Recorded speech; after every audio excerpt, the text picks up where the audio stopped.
और चलिए prime time bulletin की शुरुआत करते हैं इस वक्त की बड़ी खबर के साथ। दिल्ली से बड़ी खबर आ रही है। सुप्रीम कोर्ट ने बड़ा फैसला सुनाया है। टीईटी पास करना अब अनिवार्य होगा, पास करना ही होगा। मध्य प्रदेश के 1.5 लाख से ज्यादा शिक्षकों पर इसका असर होगा। देश के सभी शिक्षकों पर नियम लागू होगा। पुराने शिक्षकों को छूट देने वाले राज्यों में भी आदेश लागू होगा, यानी पूरे देश में समान नियम लागू होगा।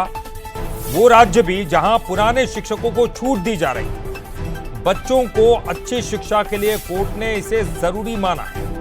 कोर्ट ने राहत देते हुए समय सीमा 1 साल तक बढ़ा दी है, राहत दी है। अब 1 साल की समय सीमा रहेगी यह टीईटी पास करने के लिए।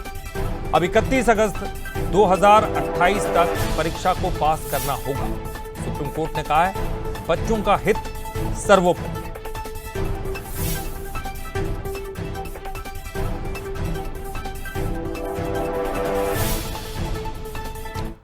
और चलिए अब ज्यादा जानकारी लेते हैं। हमारे साथ राज्य शिक्षक संघ के अध्यक्ष जगदीश यादव जी जुड़ गए हैं। जगदीश जी, टीईटी हर किसी को अब अनिवार्य होगी। सुप्रीम कोर्ट का ये सुप्रीम फैसला है। आप लगातार मांग कर रहे थे कि उन लोगों को टीईटी न देना पड़े जो पुराने हैं, लेकिन अब ये बड़ा फैसला आया है। अब किस तरह का आप कदम उठाएंगे और इस फैसले के बारे में क्या कुछ है? माननीय न्यायालय 13 तारीख को जो हमारी सुनवाई हुई उसमें लगभग 2.5 घंटे तक माननीय जजों उनकी बात को गंभीरता से सुना और निश्चित रूप से जब कोर्ट ने एक बात ये कही कि शिक्षा की गुणवत्ता से किसी प्रकार का कोई समझौता नहीं किया जा सकता।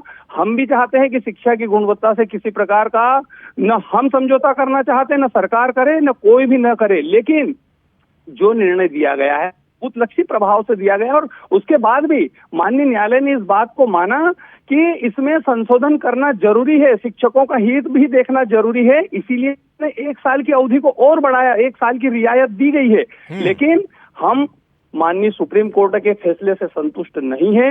हम माननीय न्यायालय का सम्मान करते हैं। मध्य प्रदेश की सरकार भी इस मुद्दे को सुप्रीम कोर्ट में रखा। हम क्रिएटिव जो होती है, क्यूरेटिव का पिटीशन होती है, हम उसको दायर करेंगे और 21 जून को देश के सारे शिक्षक संगठनों से हमारी चर्चा हो रही है। मेरे कम से कम 17 से 18 राज्यों के लोगों से मेरी चर्चा हुई, उन प्रतिनिधियों से, उन अध्यक्षों से चर्चा हुई है और 21 जून को हम दिल्ली में बैठक रख रहे हैं और अगला कदम हम सड़क पर भी संघर्ष करेंगे। न्याय व्यवस्था में हमारा भरोसा है। हम माननीय न्यायालय में फिर हम पिटीशन दायर करेंगे और निश्चित रूप से हमारे पक्ष में कोई फैसला आएगा। शिक्षकों को, इस प्रदेश के, देश के शिक्षकों को चिंता करने की आवश्यकता नहीं है। उनके संगठन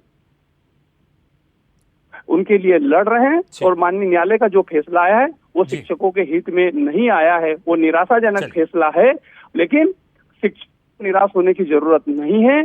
हम संघर्ष का रास्ता भी अपनाएंगे। देश की सरकार से भी हम मांग करेंगे, माननीय सांसदों से भी हम आग्रह करेंगे और माननीय केंद्रीय शिक्षा मंत्री जी से हम आग्रह करेंगे कि वो संसद में अध्यादेश लाकर इस कानून को बदलने का काम करें, क्योंकि उसमें कहीं भी ये नहीं लिखा गया है कि पुराने शिक्षकों को देना। उसमें एक बात महत्वपूर्ण लिखी गई जिसको जजों ने, माननीय दीपांकर दत्ता जी ने और माननीय मनमोहन जी ने बार बार उस चीज को कोट किया कि सभी। चलिए, बहुत बहुत शुक्रिया करेंगे जगदीश जी बंसल न्यूज से बात करने के लिए।